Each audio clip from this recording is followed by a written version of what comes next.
उसमें concentrate in concentrate करके पूरा शीर्षासन हमसे करवाया। क्या हमने किया, शीर्षासन करके फिर बताए कि नहीं बेटा अभी तुम खड़े हो जाओ, क्योंकि तुझे भूख लगेगी। तू शीर्षासन से चल नहीं पाएगा, पांव से ही चल पाएगा। तो फिर नहीं, व्यवहार में तो रहना ही है। तुम ज्ञानी हो गए फिर भी तुमको जो शारीरिक बंधन है वो रहने वाला ही है। ऐसे मत समझो कि भाई गंगा और तरंग एक है। तरंग का शक्ति भेद तो है ही, तरंग तरंग ही है, गंगा गंगा ही है। लेकिन गंगा और तरंग दोनों एक है। ठीक है, शक्ति भेद है। तो फिर तो तुमको व्यवहार में आना पड़ेगा। तो व्यवहार में आगे, व्यवहार में तो हम थे ही। तो ये पूरा जो इंडाइजेशन शुरू होता है कि पूर्ण ज्ञान प्राप्त करने के बाद भी, आपको ज्ञान होने के बाद भी मैं और शेर शेर दोनों ब्रह्मन ही है। मैं शेर को आलिंगन नहीं कर सकता हूँ। मैं और कोबरा रानी, दोनों ब्रह्मन का मैनिफेस्टेशन है। मैं नागिन के साथ, मैं गले में उसके साथ मैं रानी। नहीं नहीं ले सकता। वो शक्ति भेद, स्वरूप भेद, वो रहने वाला ही है। लेकिन पूरा जगत मैनिफेस्टेशन, ये जो चीज, और CWG तो रश्मि भाई के हिसाब से उससे भी आगे जाके बोलता है कि ये सब ड्रामा चल रहा है। तुम मर जाओगे, मेरे पास आओगे, तुमको मोक्ष है, न पाप है न पुण्य है न कुछ है। आनंद ही आनंद है। अगर तुमको वापस जाना है तो फिर से चॉइस करो, फिर से जाओ। और मरने के लिए तो कोई प्रयत्न ही नहीं करने का है, वो सब मरने वाली ही है। तो कुछ ज्ञान की भी जरूरत नहीं है, पाप की भी जरूरत नहीं है, पुण्य की भी जरूरत नहीं है, कुछ नहीं। आनंद करो, मर जाओ और प्राप्त हो जाओ। फिर वहां जाके फिर से ड्रामा नक्की करो। तुम ये ड्रामा करोगे, ये ड्रामा करोगे, ये ड्रामा करोगे, नहीं करना है तो आपका मोक्ष हो गया। यहाँ से इनडाइजेशन की स्टार्ट होती है। पूरा जो इनडाइजेशन शुरू होता है, इधर से शुरू होता है कि भाई शीर्षासन करके भी सीधा होना है। तो व्यवहार में तो थे ही। अभी इसका सॉल्यूशन जो मैंने जो सोचा है, वो मेरे हिसाब से जो है कि Brahman is not the, mean sansar is not the manifestation of Brahman, but sansar is the creation of Brahman, creation by the Brahman. भगवान ने सब बनाया, उसने पूरा जगत रचा। अद्वैत थियरी जो है वो अपने को डाइजेस्ट क्यों नहीं होती है कि पूरा संसार भगवान ही है, इसके लिए डाइजेस्ट नहीं होती। द्वैत थियरी जो है वो द्वैत इसीलिए डाइजेस्ट इमीडिएट हो जाती है मुझे, एटलीस्ट, कि भाई ये this is the creation by God. Creation इसलिए हम लोग दिखता है कि various things are there, it innumerable. उन्होंने जो संसार रचा, बराबर है, वो सब जीवों से सबका टेस्ट का अनुभव कर सकते हैं। वो भी कर सकते हैं क्योंकि उनकी ताकत है वो। अभी कैन नॉट इमेजिन, इतनी ताकत है। और इतनी विविध रचनाएं की है कि करोड़ों पेड़, करोड़ों पेड़ के अबजो पत्ते, एक पत्ता सरखा नहीं। इतनी इतनी सृष्टि, दो आदमी सरखे नहीं, कुछ सरखे नहीं। तो ये अपने को तो दिखता है और अनुभव में भी आ सकता है। और जो ज्ञान अपने को अद्वैत के लिए कर्मयोग, भक्ति योग, ज्ञान योग का जो मार्ग दिखाया गया, वही रास्ता है कि ये सब भगवान के स्वरूप है, भगवान की माया है। वो देखने के लिए वही कर्म योग, वही ज्ञान योग, वही भक्ति योग अपने को काम में आता है। और अगर ये दोनों पंथ में कोई, मतलब कि मेरे हिसाब से जो अद्वैत डाइजेस्ट करने में तकलीफ है, द्वैत डाइजेस्ट करने में तकलीफ नहीं है। दोनों पंथ जो है आपको भगवान की ओर ही लीड करते हैं, आपको अच्छा इंसान बनाते हैं। लेकिन द्वैत योग एक सरल मार्ग है मेरे हिसाब से। और मेरे हिसाब से क्रिएशन बाय गॉड और creation of God is most relevant than manifestation of God. बस मुझे इतना ही कहना है। बाकी अभी मैं रश्मिन भाई पे छोड़ देता Okay, thank you, Dinkar. हूँ। हाँ। Thank you for explaining and stating your views very clearly. या Uh, और ज्यादातर एक्चुअली तो ये सब ने माना हुआ है कि 99% लोग तो द्वैत में ही मानते हैं। अद्वैत मानना तो मुश्किल है। और साधु संतों ने मना भी किया है कि अद्वैत की बात तुम कुछ खास सर्कल में ही कर सकते हो, उसके बाहर करना भी नहीं, वो बात भी नहीं करने का अद्वैत की। क्योंकि ये इसमें कोई सीक्रेट नहीं है, ऐसा नहीं है कोई कोई ट्रेजरी कहीं छुपा के रखी है। मगर ये लोगों को समझने में तकलीफ होगी अगर उल्टा अर्थ ले लिया तो, अरे मैं तो सर्वशक्तिमान हूँ ऐसा करके। एग्जैक्टली हाँ, एग्जैक्टली। तो हाँ। वो अगर बिहेव किया तो वो तकलीफ हो जाएगी। हम्म। ठीक है, तो आपकी बात बराबर है। नहीं, अद्वैत में दूसरा बड़ा प्रॉब्लम क्या है कि राम और रावण दोनों एक है, हम्म। इज़राइल और गाजा दोनों एक है, रेपिस्ट और रेप का जो सहन करने वाला है वो दोनों एक है। अरे how can you digest such thing? ब्रह्म लटका करे ब्रह्म पासे, वो समझ में नहीं आता है। हाँ, वो चीज है कि एक अच्छा आदमी है, एक बुरा आदमी है, एक अच्छा देश है, एक बुरा देश है। ईश्वर ने सबको ऐसे ही बनाया है पूरा गेम के लिए। किसी को अच्छा बनाया, किसी को बुरा बनाया, किसी को जहरीला बनाया, किसी को अमृतमय बनाया। ये विविधता तो बराबर है। That is the creation of God, it can not be the manifestation of God. बस मेरा इतना ही कंफ्यूजन है और कुछ नहीं है, दैट्स ऑल। तो आगे संत लोगों ने बताया है कि एक अनेकांतवाद का भी प्रिंसिपल है, और उसका थोड़ा वेरिएशन है सापेक्षवाद। तो हर एक इंसान, खास करके जो इंसान सोचता है, कुछ लोग सोचते ही नहीं है, उनकी अपन बात नहीं कर रहे हैं, मगर जो भी इंटेलिजेंट है, खुद अपने आप सोचता है, तो दो सोचने वाली व्यक्तियों का विचार में मतभेद होना एकदम नॉर्मल है, होगा। हाँ, तो अगर विचार भेद है तो उसमें दुख नहीं लगाने का, और उसको चर्चा दलील करके वो भेद मिटाने का प्रयत्न भी नहीं करने का। हर एक अपने अपने विचार रखे, और आखिर में अगर कुछ भी ये तीन योग में से, कर्म योग, भक्ति योग या ज्ञान योग, तीनों में से कुछ भी करते रहेंगे, तो एक दिन सही क्या है, जो हम बोलते हैं द अल्टीमेट ट्रुथ क्या है, वो सभी को पता चल जाएगा। उसमें कोई, भगवान ने चाहा नहीं है कि सबके साथ वो सीक्रेट पकड़ के रखें, तो मिलेगा। मगर हर एक का अपना अपना समय है। अभी आपको जो अच्छा लगता है वो बराबर है, बस, क्योंकि उसके ऊपर चर्चा करने का कोई फायदा भी नहीं है।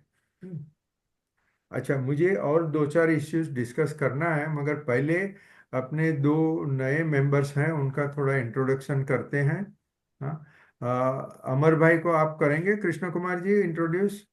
हाँ सर, अमर भाई हम सभी की तरह चार्टर्ड अकाउंटेंट हैं। बॉम्बे चार्टर्ड अकाउंटेंट सोसाइटी से जुड़े हुए हैं, लेकिन एक अलग चार्टर्ड अकाउंटेंट है, एक यूनिक चार्टर्ड अकाउंटेंट है। इनकी रुचि एक प्रोफेशनल विषय के अलावा बहुत सारी स्पिरिचुअलिटी एंड फिलोसफी में ज्यादा रखती है। तो ये एक अपने आप में आप कह सकते हैं कि एक 1% वाले लॉट में, 99% वाले लॉट में नहीं है, बिल्कुल। करेक्ट। और जब भी मिलते हैं तो ये बिल्कुल बहुत खुशी होती है। बहुत ज्यादा मिलना जुलना होता नहीं है, तो हम अमर भाई से ही 2 मिनट उनसे सुनना चाहेंगे। बट आई लव हिम, मैं इतना बोल सकता हूँ कि I love him very much. And बहुत ही प्रोफाउंड ह्यूमन बीइंग है सर, बहुत ही शानदार व्यक्तित्व। Thank you absolutely, yes. Kishorbhai thank હા, યુ ફોર અમરભાઈ તમે જ કહો, તમારા ગુરુ કોણ છે, તમે શું અભ્યાસ કરો છો, જરા વાત કરો। મારા ગુરુ અવધૂત બાબા શિવાનંદજી છે, સ્પિરિચ્યુઅલ ગુરુ. મને 2011-12 માં જ્યારે મારી શારીરિક when my physical there was lot of problems physical.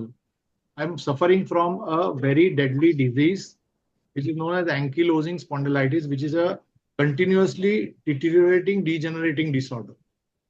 At that particular point of time, when I got in touch with my the Guru, Avadhut Baba Shivanandji, he gave me the Diksha of Durga Shaptasati. After doing I'm just cutting it short. I am a medical miracle as well as an astrological miracle. As of now, I don't believe in astrology, but at that point of time, I was.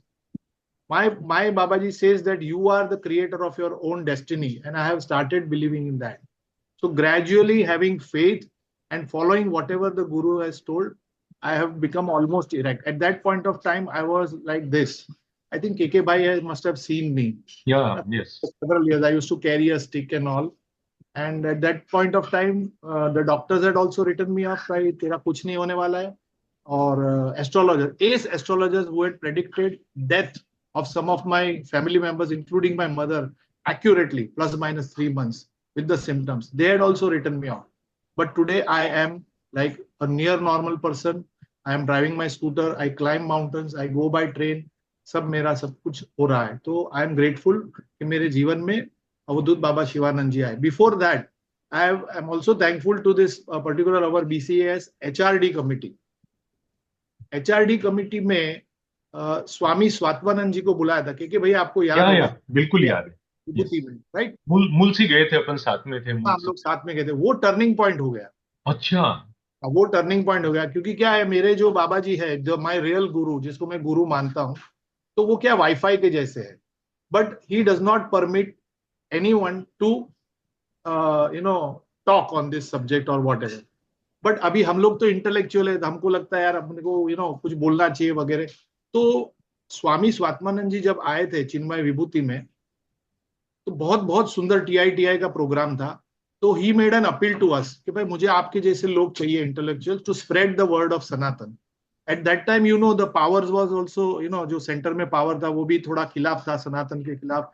The word of religion and all was a taboo and all.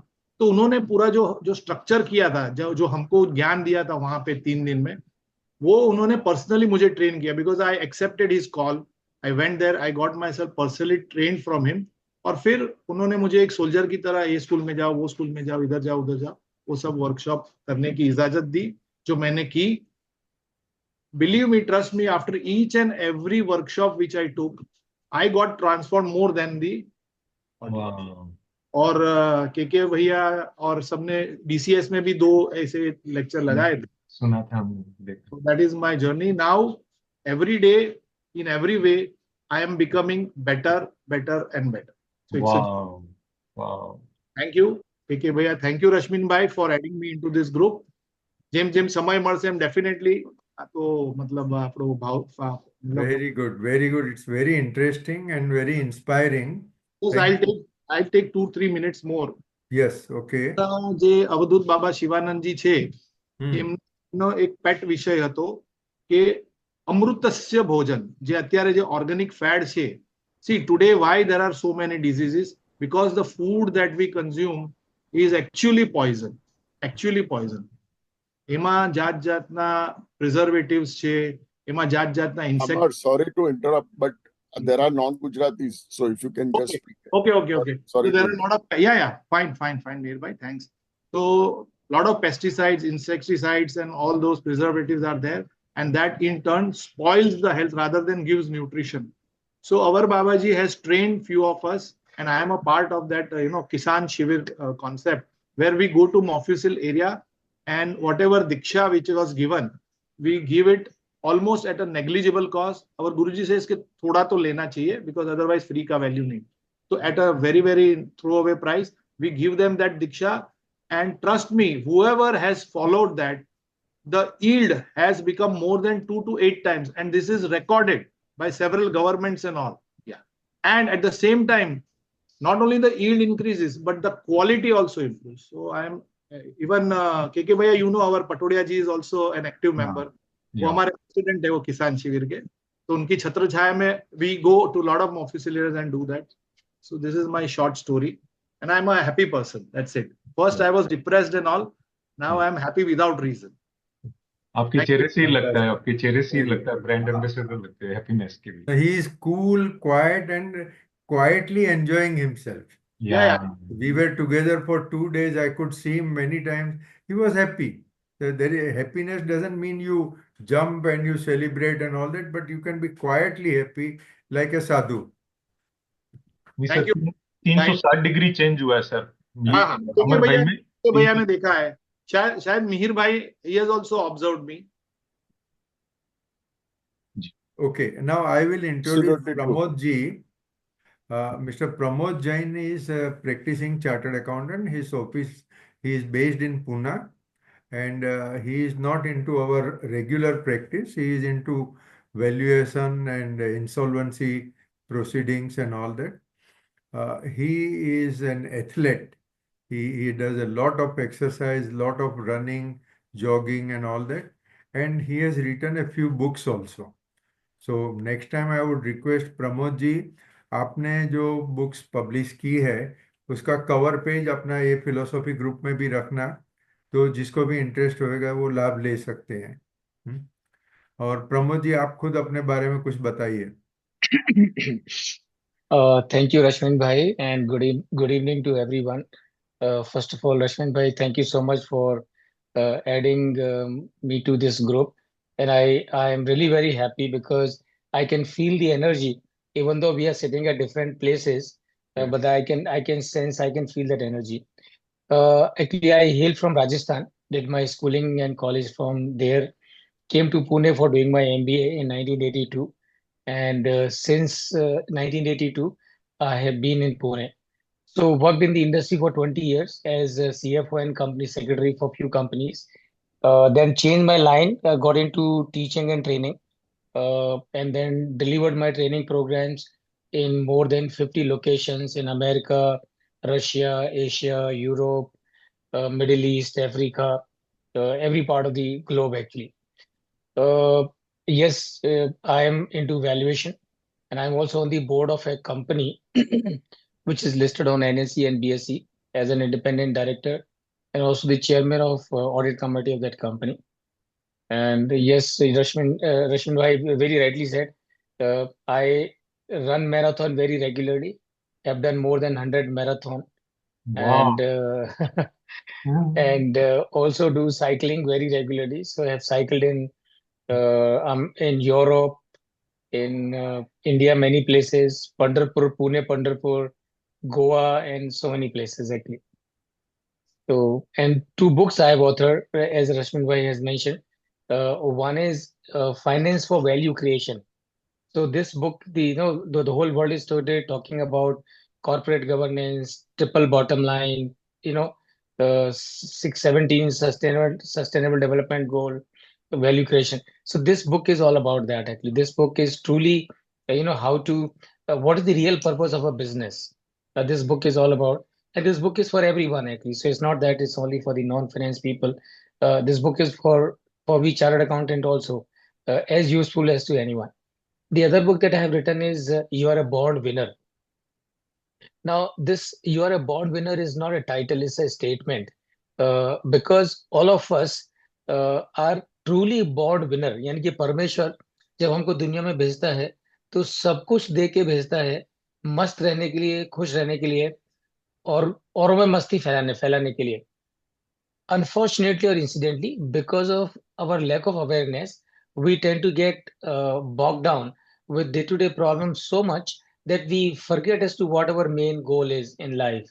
So this book is You Are a Born Winner. Just be aware of it. That is the title of this book. So these are the two books that I have authored. I'm a Vipassana practitioner. I have been with Shri Ravi Shankar. Have been with Baba Ramdev. And as a matter of fact, I'm a teacher of Patanjali Yoga Feed for delivering yoga sessions.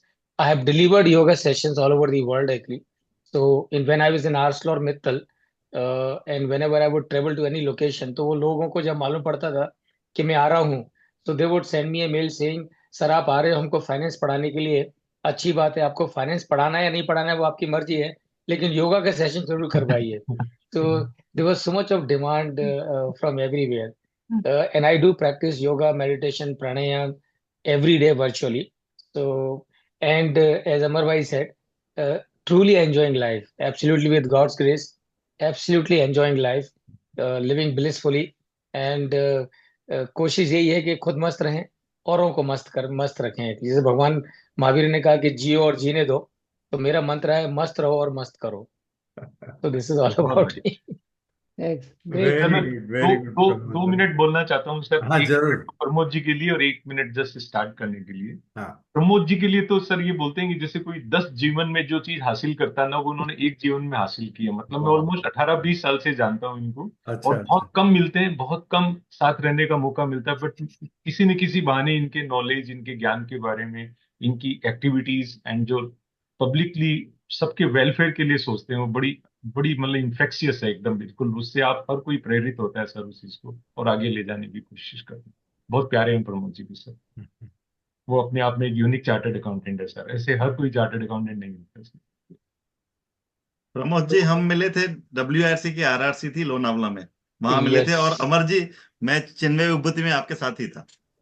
हाँ, चिन्मय वहां थे, मुंशी में साथ जिनमें में। विभूति में आपके साथ था और प्रमोद जी आपके साथ WRC RRC GST पर, यस, बिल्कुल दोनों यस। आपका। जीएसटी के ऊपर, yes yes I do I must be remember. remembering कि स्वामी स्वात्मानंद जी ने कॉल दिया था कि भाई आओ, उसमें से I was there and last तक रहा। I am really fortunate. Thanks PCS, HRD and all you lovely people. हम लोग दूर से ही देखते रह गए, आप उनके पास पहुंच गए सर अभी। क्या है, पूर्व जन्म के कोई बहुत पाप काटने होंगे, इसके लिए चला गया सीधा। सर लास्ट एक बात जो ऐड करनी थी हाँ वो, जी, हाँ जी। I think that is very relevant for this group. एक स्वामी सर्वोत्तमानंद जी हैं, रामकृष्ण मिशन ऑर्डर के हैं, एंड बेलूर मठ में ही हैं, और वहाँ जो उनकी अपनी यूनिवर्सिटी है वहाँ पे बच्चों को पढ़ाते हैं। उस अच्छा। आदमी का क्रेडेंशियल ये देखिए सर, कि जो आईआईटी जी की जो एग्जाम होती है, आईआईटी जी हर कोई तो अटेम्प्ट करने की कोशिश ही नहीं करता है। जो अपनी क्लास बराबर। की 4, 5, 6 टॉपर्स होते हैं वही ट्राई करते हैं किसी भी स्कूल के, और उसका मुश्किल से 2% रिजल्ट रहता है।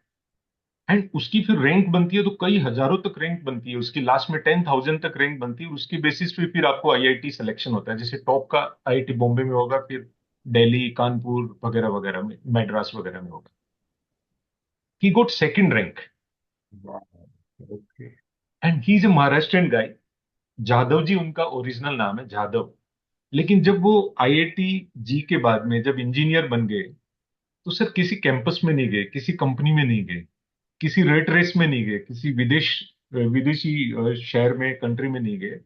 उनको बस सेवा के काम में लग गए, जो आप बोलते हैं ना सर, कोई भी कर्म योग में लग जाते हैं वैसे, और ultimately he became a monk. तो उनके पास बहुत सारे लोग जाते हैं, तो कई लोग बोलते हैं स्वामी जी मैंने ये पढ़ लिया, मैंने ये कर लिया, मैंने वो कर लिया, मैं 20 साल से ये साधना कर रहा हूँ, 10 साल से ये कर रहा हूँ, ये मैंने 500 बुक पढ़ ली, ये मैंने इतना ये कर लिया, मतलब जो हम नॉर्मली हम सुनते हैं और इन्फ्लुएंस हो जाते हैं। तो अब क्या करें सर, जिससे मैं, जो मेरे को फिर भी अंदर से फुलफिलमेंट नहीं आ रही है, मतलब जो मुझे अपने आप को ढूंढना तो मैं ढूंढ नहीं पाया, तो मतलब मैं क्या करूं? तो आप मुझे कुछ सजेस्ट कीजिए कि what should I read now hmm. And what should I do now. पता क्या कहा सर स्वामी जी ने, वो बात बताने के लिए मैंने वो बात छेड़ी। उन्होंने कहा कि आज के बाद तुम्हें कोई बुक नहीं पढ़नी, कोई बुक नहीं पढ़नी है। सिर्फ जो तुम्हारा ईगो है ना, उसको खुद टेस्ट करना है कि कल से आज थोड़ा कम हुआ क्या। किसी को बताना भी नहीं है कि मैं ये इस अभ्यास कर रहा हूं, खाली खुद को सब पता रहता है, तुम ज्ञानी आदमी, इतना पढ़ लिख के आए हो, तो अब और ज्यादा पढ़ने की जरूरत नहीं है, कोई नॉलेज बोरो करने की जरूरत नहीं है। Just see where my ego stands today. If it is slightly less than yesterday, then you are on the path of realisation. That's it. कोई साधना वाधना करने की जरूरत नहीं है, हम लोग कर रहे हैं काफी है, बिल्कुल। तुम अपनी लाइफ एंजॉय करो, जहां हो, जैसे हो, बेस्ट हो, बाकी सब चीज अपने आप मिल जाएगी। बस you just check your ego level. जैसे बोलते हैं ना, ब्लड प्रेशर सुबह चेक कर लिया, शुगर लेवल चेक कर लिया, ऐसे एक ईगो लेवल चेक कर लिया कि मेरा कल से क्या है। तो दिन में 8-10 बार तो ऐसे इंस्टांसेस आ ही जाते हैं जहां पे ईगो में टकराट हो जाती है। घर वालों से स्टार्ट करके बाहर तक आप कहीं भी 8-10 मौके तो लग ही जाते हैं उसके अंदर। तो सर ये बहुत अपीलिंग लगा, और आप इनको ऑनलाइन ढूंढ सकते हैं। स्वामी जी की इनकी वेदांतिक क्लासेस भी चलती है, कई इनके डिसाइपल भी हैं, और सबके लिए भी यूट्यूब पे भी मिल जाएंगे। तो तो बड़ी जरा इंटरेस्ट। एग्जैक्ट स्पेलिंग जरा अपना व्हाट्सएप में लिख हाँ, देना, मैं भेजता हूँ सर। या तो जैसे ईमेल सर्वोत्तम किसी होता पे है भी। ना, सर्वोत्तम जो सबसे अच्छा। उत्तम, हाँ वो इनका हाँ। उपनाम है, जो अभी का अच्छा। नाम है सर्वोत्तमानंद जी। और वैसे जाधव जी है, और यंग है, एकदम यंग है, he is very young. But ये बात मुझे बहुत अपीलिंग लगी, तो आई थॉट कि आई मस्ट शेयर विथ नहीं, यू। अच्छा है, बराबर है, एकदम बराबर है। क्योंकि ईगो ही बीच में आता है, और तो क्या बीच में आता है। ईगो के कारण इग्नोरेंस रहती है, ईगो के कारण इग्नोरेंट मानवी को अपने आप पर गर्व होता है कि मैं कितना ज्ञानी हूँ। ये ज्ञान की एक चीज ऐसी है कि सब लोग अपने को ज्ञानी मानते हैं, कोई ऐसा नहीं, आप किसको पूछो, कोई बोलेगा नहीं कि मैं इग्नोरेंट हूँ। जी सर। जो 1% में आते हैं वही लोगों को सीखने की एक तमन्ना रहती है। वो मानते हैं कि भाई मेरा तो नॉलेज अभी लिमिटेड है, मुझे बहुत कुछ सीखना है।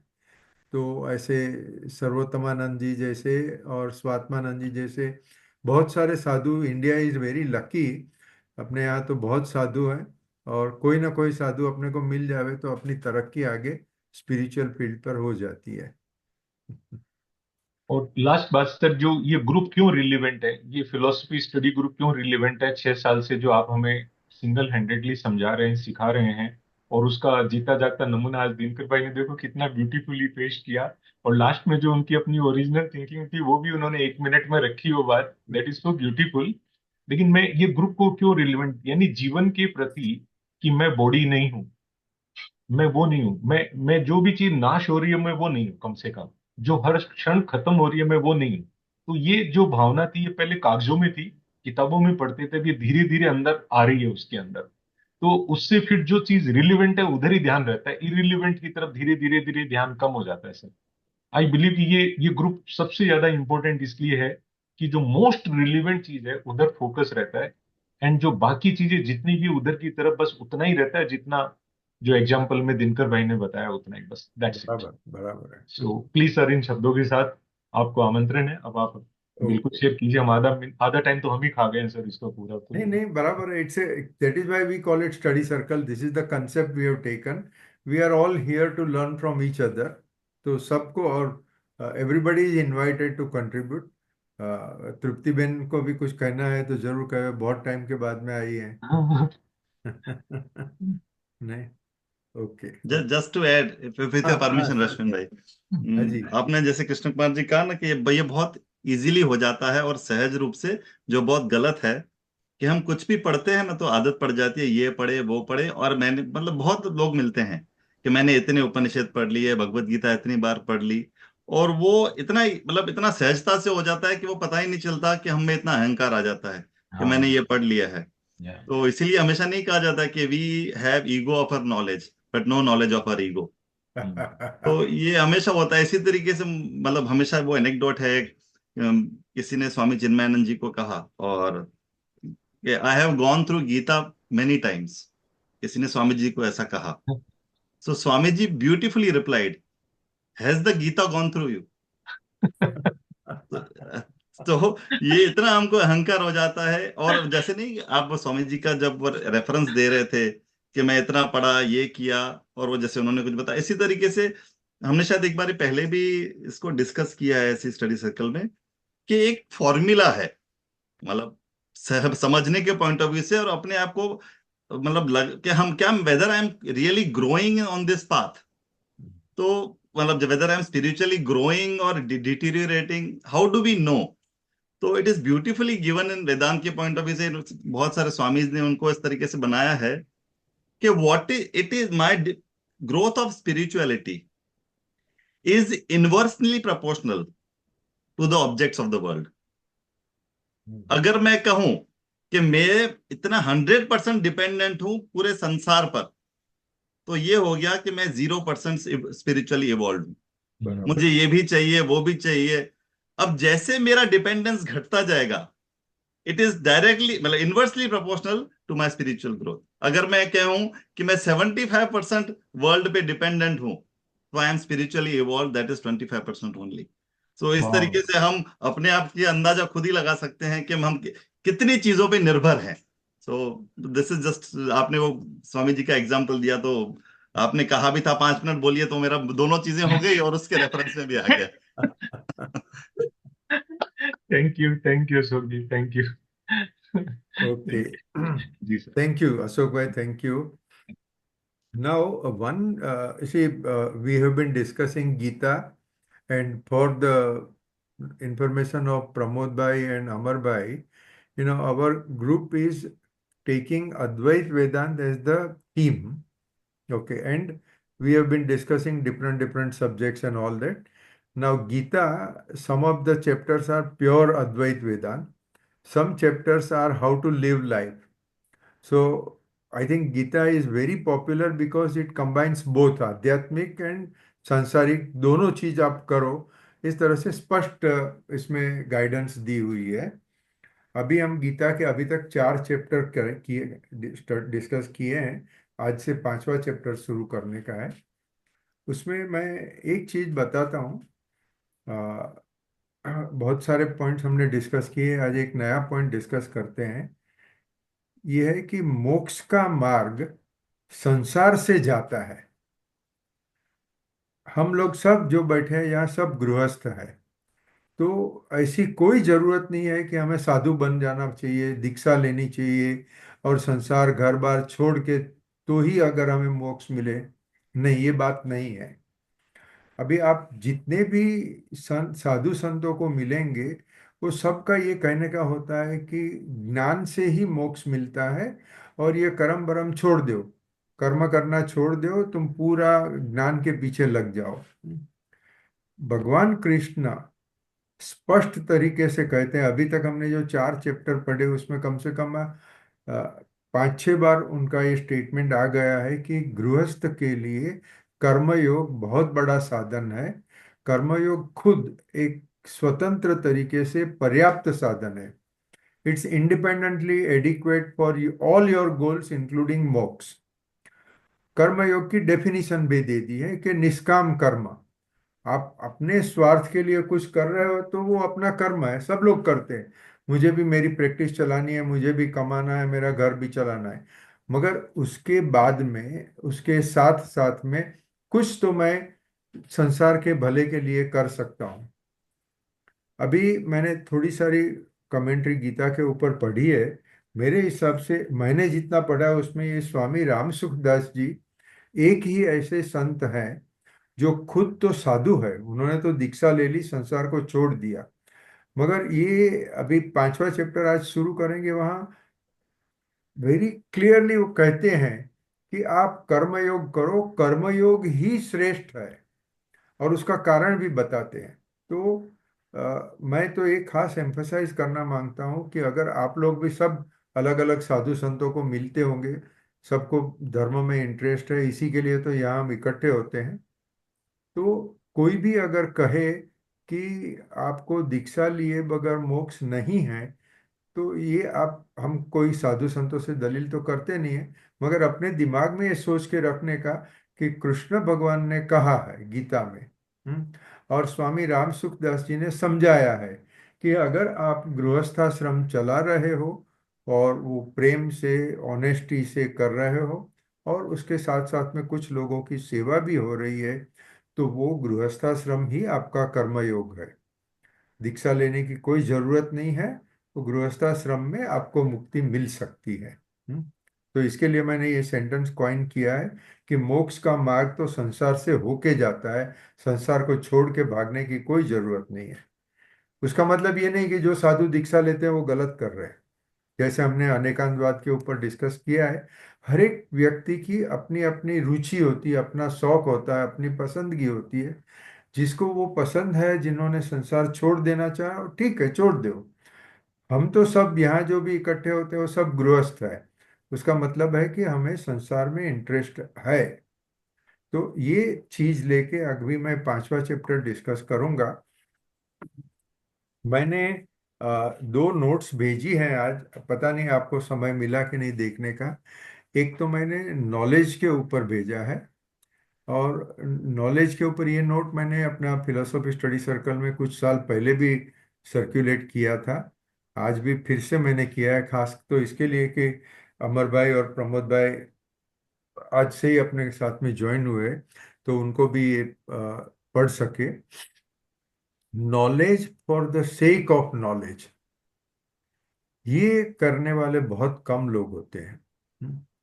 मगर मैं ये मानता हूं कि मेरी इवन प्रोफेशन में भी जो भी तरक्की हुई है, जब भी मेरे पास कोई भी इंटरनेशनल टैक्स का क्लाइंट नहीं था, तभी मैं इंटरनेशनल टैक्स सीखता था। Knowledge for the sake of knowledge. और ईश्वर की कृपा से आज मेरा उसके ऊपर एक अच्छा कमांड हो गया है और अच्छी प्रैक्टिस हो रही है। इंटरनेशनल इकोनॉमिक्स जो हमने इधर बीसीए में स्टडी सर्कल चलाया, तो उसमें से तो कोई बिलिंग करने का सवाल नहीं था। इंटरनेशनल इकोनॉमिक्स का नॉलेज आपको कितना भी मिले, उससे करके आपको 100 रुपये की कमाई होने वाली नहीं थी। फिर भी knowledge for the sake of knowledge. और वो जब आगे बढ़ा कि जब मैं रामायण महाभारत पढ़ने लगा और आध्यात्मिक लिटरेचर पढ़ने लगा, ये आध्यात्मिक लिटरेचर अपने संतोष के लिए है, ये कोई कमाई के लिए तो है नहीं, हमें कोई लेक्चर देके पैसा कमाना ऐसा तो है ही नहीं। और आध्यात्मिक लिटरेचर में जब भी अपने को आनंद मिलने लगे, खाली वो पढ़ने से, समझने से, या साधु संतों को सुनने से आनंद मिलने लगे, तो ये समझ लेना कि हम सही रास्ते पर हैं। हाँ, दूसरे लोगों को पिक्चर नाटक सिनेमा देखने को जाएगा तो ही आनंद मिलता है। या तो कुछ लोग तो वो शॉपिंग मॉल में जल चले जाते हैं, पूरा पूरा दिन मॉल में विंडो शॉपिंग करते हैं, या तो एक्चुअल शॉपिंग करते हैं। तो ठीक है, वो लोग संसार में है, हम भी संसार में हैं, मगर हमारा एक डायरेक्शन नक्की है कि हमें ये डायरेक्शन में जाने का है। तो आध्यात्मिक जिसे भी पसंद है वो सही रास्ते पर है।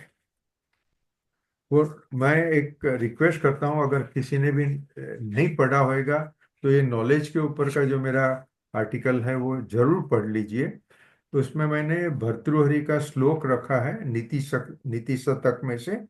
वो बहुत बढ़िया श्लोक है, मगर एक बार आप लोग पढ़ लेंगे तो फिर उसके ऊपर हम चर्चा करेंगे अभी। सर मैंने पढ़ा है दोनों।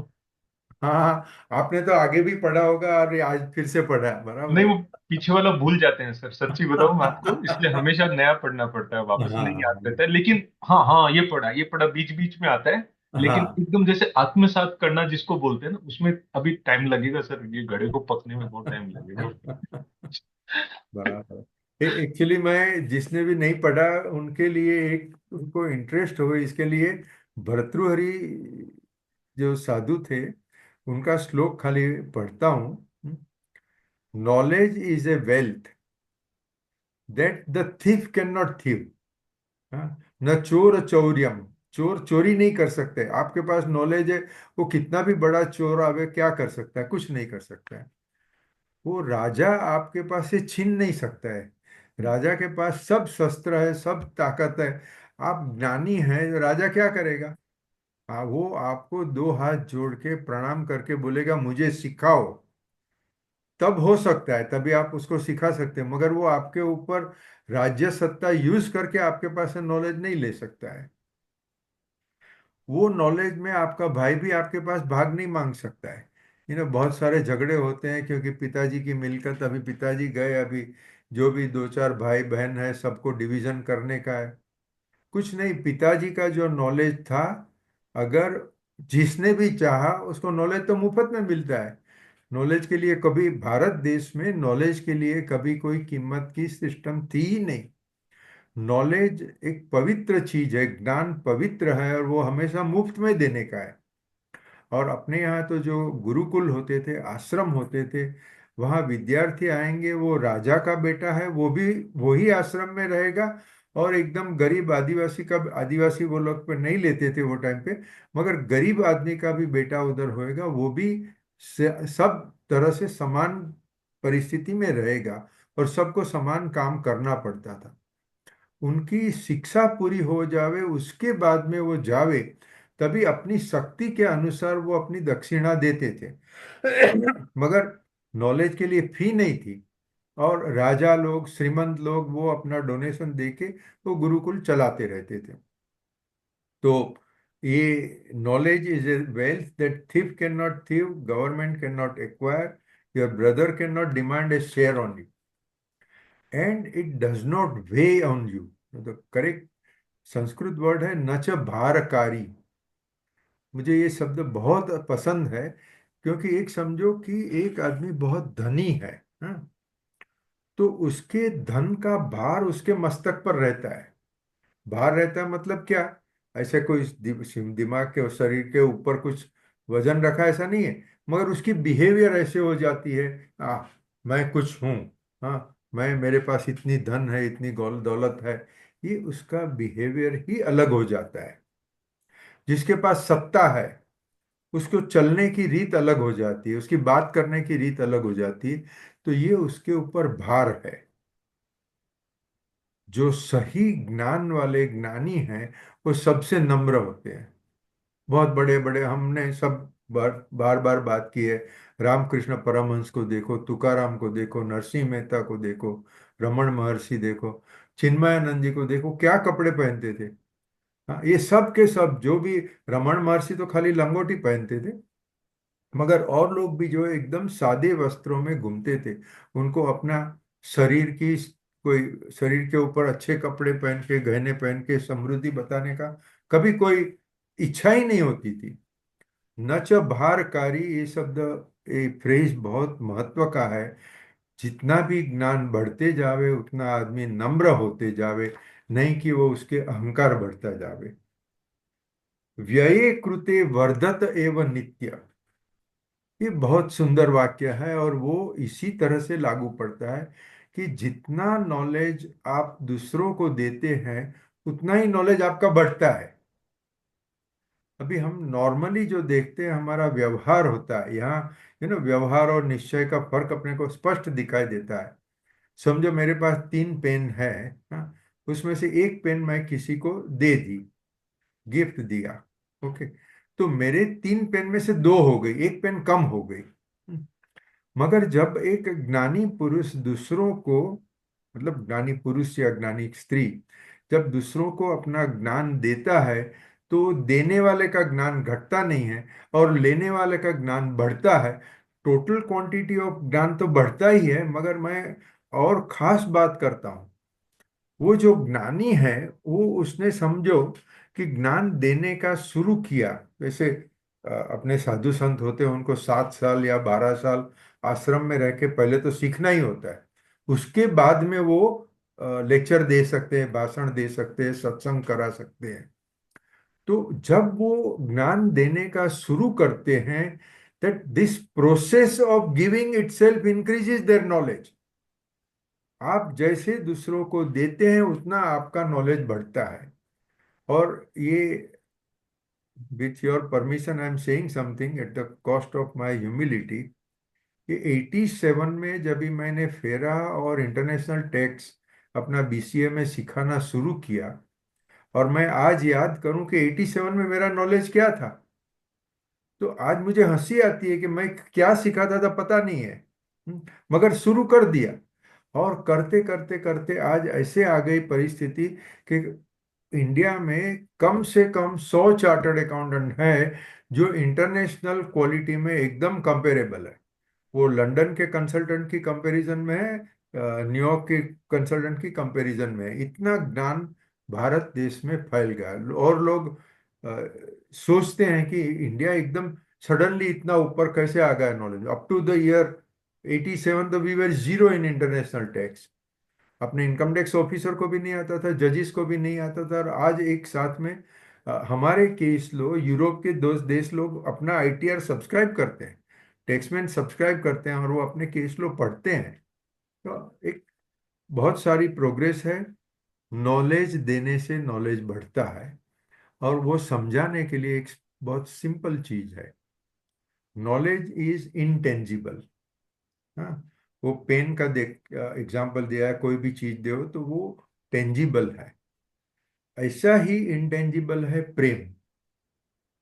आप जितना प्रेम करोगे, जितना प्रेम दूसरों को दोगे, उससे ज्यादा आपको प्रेम मिलेगा।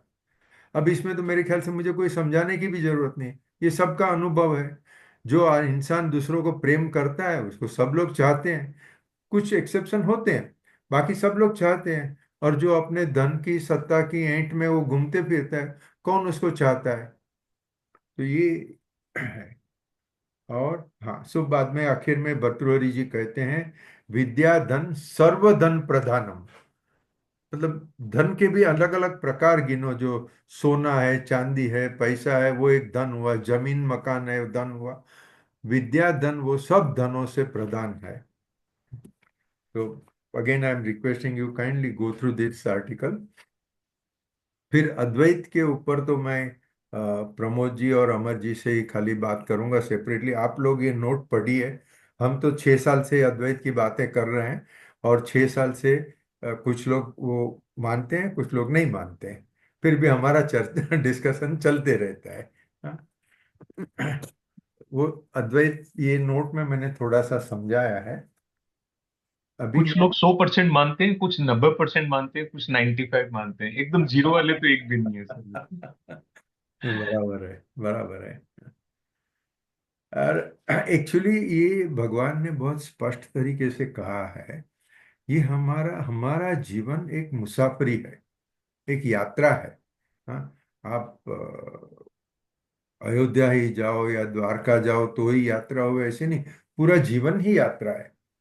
अभी ये यात्रा में आप भक्ति करते हो, सत्संग करते हो या कर्मयोग करते हो, कुछ भी करते हो, तो आपको नॉलेज मिलेगा। आप न कर्मयोग किया, न दान किया, न ज्ञान संपादन करने की प्रवृत्ति की, तो you may be very intelligent, you may be first class first in chartered accountancy all over India, okay, मगर गीता समझ में नहीं आएगी। और मेरा अनुभव है, मैं 24-25 साल की उम्र में गीता को नहीं मानता था, भगवान को भी नहीं मानता था। वो तो जब सर्विस टू द पुअर शुरू किया, उसके बाद में धीरे धीरे धीरे वो दिमाग खुलते गया, अपने आप खुलते गया और अपने आप समझ में आते गया। वही गीता है जो मैंने आज से 50 साल पहले पढ़ी थी और आज पढ़ता हूँ, उसमें बहुत फर्क पड़ता है। तो भगवान कहते हैं कि भाई, आप अगर साधु हो तो ज्ञान योग करो, आप गृहस्थ हो तो कर्म योग करो, और कुछ दान पुण्य करो। वो करते करते अपना विकास होते जाएगा। एक बहुत सुंदर मैंने पढ़ा है कि जैसे हम लोग अभी अपने घरों में या ऑफिस में बैठे हैं, मान लो पर्दा लगाया हुआ है, हाँ, तो घर में अंधेरा है। अभी एक ये इलस्ट्रेशन के लिए आप सोच लो कि दोपहर के 12 बजे हैं, दोपहर के 12 बजे हैं, मगर हम लोग घर में बैठे हैं, पर्दे लगा दिए, एसी चालू किया है, तो हमें गर्मी नहीं लगे। अगर लाइट चालू नहीं है तो घर में अंधेरा है, आप बारी खोल दो और सूर्य प्रकाश अंदर आ जाएगा, पर्दा खोल दो सूर्य प्रकाश आ जाएगा। या आप खुद घर के बाहर निकल जाओ, सूरज प्रकाश, सूर्य का प्रकाश देखने के लिए कोई प्रयत्न नहीं करना पड़ता है, खाली अपने को अपना जो पर्दा है उसको हटाने का है। बारी का पर्दा है या तो पूरे घर की दीवार है, किसी के पर्दे बहुत मजबूत होते हैं तो उसको सूरज दिखता ही नहीं है, वो घर से बाहर निकलने की जरूरत है। इसी तरह से अपना अद्वैत वेदांत जो है वो कठिन है। वो तो घर से बाहर निकलने का जितना भी इजी नहीं है, वो तो उससे भी ज्यादा कठिन है, बहुत कठिन है। मगर जब अपना दिमाग खुला रख के कर्मयोग करेंगे तभी वो ऑटोमेटिक समझ में आएगा। जब तक कर्मयोग नहीं करोगे तब तक समझ में नहीं आएगा।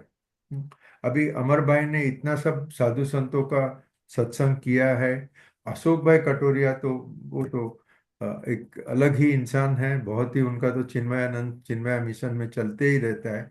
And he is lucky too, I mean, God is kind with him कि अच्छे अच्छे साधुओं का सत्संग उनको मिला है। मगर हम बाकी लोगों के लिए कर्मयोग हमारी बहुत महत्व की चीज है।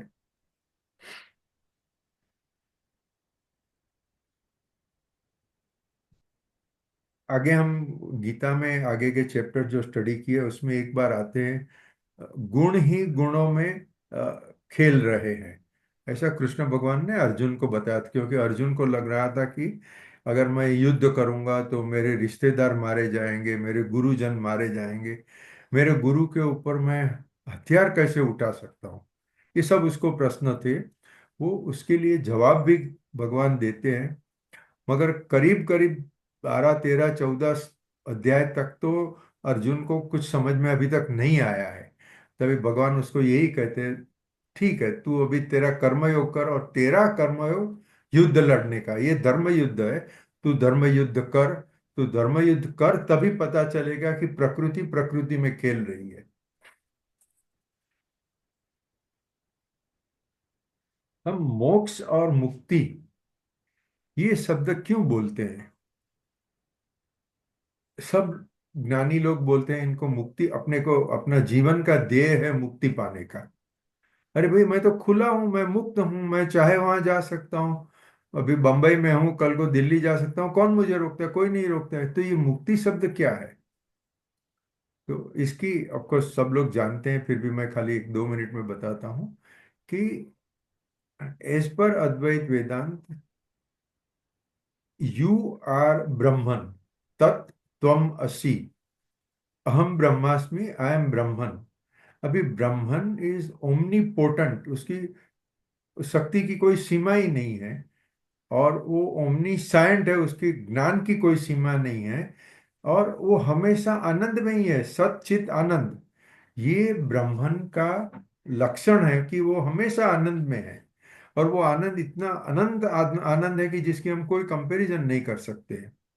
हमारे जीवन में हमें जो ज्यादा से ज्यादा पसंद है, हाँ, समझो, मैं हमेशा एक सिंपल इलस्ट्रेशन देता हूँ, बाकी हर एक लोग अपना अपना इमेजिनेशन कर सकते हैं। समझो मुझे गुलाब जामुन अच्छा लगता है। अच्छा, अभी गुलाब जामुन खाने की मेरी ताकत नहीं है क्योंकि डायबिटीज शुरू हो गया है। खाएंगे तो भी कितना खाएंगे, 5-6 खाएंगे, और ज्यादा तो खा नहीं सकते हैं।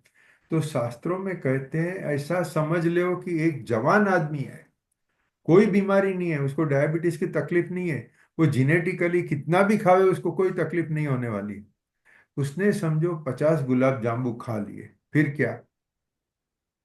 ये संसारी आनंद की एक सीमा है, उससे ज्यादा आनंद मिलता ही नहीं है। फिर वो उसको 51st गुलाब जामुन देंगे तो वो खाएगा नहीं, वो खा नहीं सकेगा।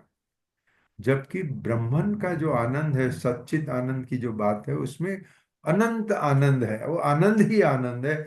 और ये मैं जब भी अशोक भाई के साथ चिन्मय मिशन में अहमदाबाद में गया था, तो उनके साधु ने समझाया था कि ऐसा मत कहो कि आप आनंदी हो, आप खुद आनंद स्वरूप हो। आपको ज्ञान है ऐसा नहीं, यू आर ज्ञानी, ये शब्द बराबर नहीं, आप खुद ज्ञान हो, ये निश्चय लेवल पर। अब जब ब्राह्मण की बात करते हैं, पहले तो ब्राह्मण, ब्राह्मण खुद आनंद है, ब्राह्मण खुद आनंद है, और ब्राह्मण खुद ज्ञान है, ब्राह्मण खुद शक्ति है। अच्छा, ये पहले स्टेज की बात है। जब भी हम कहें कि यू आर ब्राह्मण, तो उसका मतलब कि ये सभी अनंत गुण आप में है, मगर हम उसका अनुभव नहीं कर सकते। मुझे नॉलेज लिमिटेड है, मेरी शक्तियां लिमिटेड है। मेरी अनंत शक्ति होती तो मैं ये कर देता, वो कर देता। हम नहीं कर सकते हैं, हमें थोड़ा डर भी लगता है। हाँ, तो ये हमारे बंधन है। हमें जो डर लगता है, हमें जो लिमिटेशंस लगते हैं, वो हमारे बंधन है। और हर एक के घर में कोई ना कोई दुख आता है। कोई भी व्यक्ति ऐसी नहीं है, कोई भी कुटुंब ऐसा नहीं है कि जिसके घर में कोई दुख आया ही नहीं हो कभी। आज सुखी होंगे मगर कल दुख आया था, या तो परसों आएगा। तो ये दुख से आत्यंतिक निवृत्ति और सुख की आत्यंतिक प्राप्ति, इसे मुक्ति कहते हैं। मुक्ति मतलब आपको सुख ही सुख है और कुछ भी नहीं है। और ये अनंत सुख है, वो सुख में बीच में कोई बाधा नहीं आती है। और ये आपके लिए तभी सहज हो जाएगा जब भी कर्मयोग, भक्ति योग या ज्ञान योग कर लोगे तभी। ये मैंने 5th चैप्टर के ऊपर मेरी खुद की जो कमेंट्स लिखी है, वो कमेंट मैं बता रहा हूँ। और मैंने एक खास कमेंट ली है, लिखी है इसमें कि गीता का 5th चैप्टर तो साधुओं के लिए ज्यादा महत्व का है। हम तो गृहस्थ है, हमें अगर किसी ने बोला कि भाई गृहस्थाश्रम भी एक अच्छी तपस्या है, तुम गृहस्थाश्रम में रह के कर्मयोग करो, तुम्हारी मुक्ति जरूर है। हाँ, मगर साधु लोग ऐसा नहीं बोलते हैं। अभी जो हम लोग बीसीए की आरआरसी में गए, एचआरडी में, तो वहाँ भी जो ट्रेनर थे, तो उन्होंने भी गीता का अभ्यास किया था उनका। मैं जब भी पर्सनली बात करता था, तो वो बोलते थे ज्ञान के सिवाय कुछ नहीं होएगा, आपको ज्ञान ही अल्टीमेट है, बाकी सब छोड़ के ज्ञान के पीछे लग जाओ। तो ये ज्ञानी लोग जो कहते हैं वो कृष्ण भगवान से विरुद्ध बात कर रहे हैं। बस इतना, अपने को उसके साथ दलील नहीं करनी है, मगर मैं तो भगवान को ज्यादा मानूंगा और वो ज्ञानी को कम मानूंगा, सीधी बात है। और उसमें भी क्या है कि अभी मेरे पास आज भी मैंने एक दूसरी भी कमेंट्री पढ़ी, दो कमेंटेटर्स की कंपैरिजन के लिए। तो वो कमेंट्री लिखने वाले साधु भी, दूसरे जो साधु है वो यही लिखते हैं कि ज्ञान ही अल्टीमेट है। आप पहले गृहस्थ हो, फिर साधु बनोगे, साधु बन के आप बहुत सारी तपस्या करोगे, फिर कोई जन्म में आप ज्ञानी बनोगे। राम सुखदास जी ऐसा नहीं कहते, और वो मैं अभी आपको आगे जैसे जैसे श्लोक आते जाएंगे मैं बताऊंगा। अभी लक्ष्मण भाई, 5वां अध्याय है। और लक्ष्मण मैंने भाई, सबको रिक्वेस्ट पहले भी किया, आज फिर भी कहता हूँ कि स्वामी राम सुखदास जी की पुस्तक जो है गीता के ऊपर, तो गीता प्रेस में मिलती है, मेरे ख्याल से कुछ 300-400 रुपये में इतनी बड़ी बुक मिलती है। मतलब ऑफकोर्स अपने किसी के लिए वो कॉस्ट कोई बड़ी क्वेश्चन नहीं है, मगर ये गीता प्रेस वाले सेवा कर रहे हैं एकदम कम कीमत में। गुजराती में है, हिंदी में है, अंग्रेजी में है। मेरे ख्याल से ये 3 भाषा में से अपने को कोई ना कोई भाषा तो कन्वीनियंट कंफर्टेबल होगी। वो पढ़िए तो बहुत अच्छा है। अच्छा, अभी ये, यशमिन भाई, इफ आई कैन, हाँ जी, प्लीज हाँ प्लीज बस प्लीज। जस्ट जो आई फुल्ली एग्री, जो आप कह रहे हैं बिल्कुल मतलब इस तरीके से है। और लेकिन साथ में उसकी एक और दृष्टिकोण से इसको देखने की जरूरत है। मतलब जैसे आपने कहा कि वो फिफ्थ चैप्टर सन्यास के लिए वो तो सन्यास को एक इम्पोर्टेंस दे रहा है, हम्म। लेकिन उसके साथ उससे पहले वाले चैप्टर में कर्म में बहुत इंपॉर्टेंस दिया गया था। हाँ। और उस कर्म के साथ हमको कर्म किस तरीके से करना है वो फोर्थ चैप्टर में भी कहा। हम्म। और उसी कर्म को कंटिन्यू करते हुए पांचवें चैप्टर में जब भगवान बना रहे हैं, hmm. That is a preparation for the sixth chapter, to to be at that peace. तो हम्म। वो बहुत इंपॉर्टेंट है, क्योंकि अगर हम क्योंकि कर्म इसीलिए इंपॉर्टेंट है क्योंकि चौथे चैप्टर में भी जब भगवान एक जगह कहते हैं कि नहीं कश्चित क्षणमपि जातु तिष्ठते कर्मकृत जायते तव यत् कर्म सर्व प्रकृति जय गुण, जहां वो कहते हैं कि not for a moment you can be without action. Correct तो करेक्ट। आप किसी संन्यास में हो या वो ऐसा नहीं है कि वो सिर्फ गृहस्थ के लिए कहा, वो तो सबके सबके लिए लिए। कहा कि एक मोमेंट के लिए भी आप बिना कर्म के नहीं रह सकते। और करेक्ट। जब दूसरे चैप्टर में हम जाते हैं और ध्यान रखते हैं, वो जो अर्जुन थोड़ा इनिशियल सुनने के बाद, और जब पहले कहते हैं कि ये तो सब मेरे भाई हैं, बंधु हैं, पिता हैं, इनके हम्म। साथ क्या युद्ध लड़े, चलो हम हिमालय में चलते हैं, संन्यास ले लेते हैं। तो भगवान उसको जैसे कहते हैं, साधु संत समझाते हैं कि वो तो उसको अर्जुन को डांटते हैं कि क्या बेवकूफी जैसी बातें कर रहा है, कि जो अपना काम है वो कर, क्या संन्यास की बातें कर रहा है। करेक्ट। तो इसी तरीके से मतलब ये जो मैं कहूंगा फिफ्थ चैप्टर को इस तरीके से भी देखना जरूरी है कि this is a preparation for the sixth chapter. और जैसे सन्यास की भी हमने बात की, तो सन्यास इज एन एटीट्यूड। यस। ऐसा नहीं है कि वो एक तरीके के कपड़े पहने तो सन्यास है। तो सन्यास को तो हमेशा उस हम एटीट्यूड को ही पॉइंट ऑफ व्यू से ही देखेंगे। और जब कब हम कर्म, जब इसी चैप्टर से जब अर्जुन शुरू करता है अपने क्वेश्चन से, यही क्वेश्चन पहले वाले चैप्टर में भी था, पर अभी राइट। थोड़ा अलग तरीके से पूछते हैं कि कर्म और सन्यास में क्या अंतर है। हम्म। अब हम समझते हैं कि वो एक है और ultimately it's a path starting from one place to going to another place. पर अगर हम आज की दृष्टि में हम समझने की कोशिश करें कि कोई समझाए, कि कोई प्रश्न पूछता है कि बीकॉम करूं कि एमकॉम करूं। अब जैसे पहले वाले समझो, जैसे किसी को बताया आपको पढ़ाई करना जरूरी है, बीकॉम बहुत अच्छा है करना, एमकॉम भी बहुत अच्छा है जरूरी करना। अब ये सुनने के बाद कोई प्रश्न कहता है मैं बीकॉम करूं कि एमकॉम करूं, मुझे क्लियरली बताइए।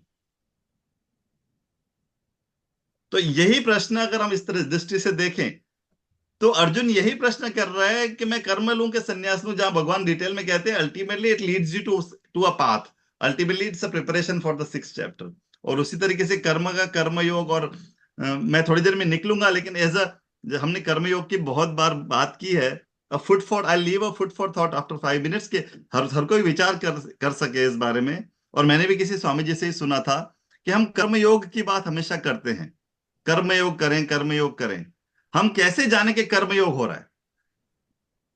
ऐसा तो नहीं है कर्मयोग हम कोई भी कर्म कर रहे हो और उसको हमने कर्मयोग का नाम दे दिया, ऐसा तो नहीं है।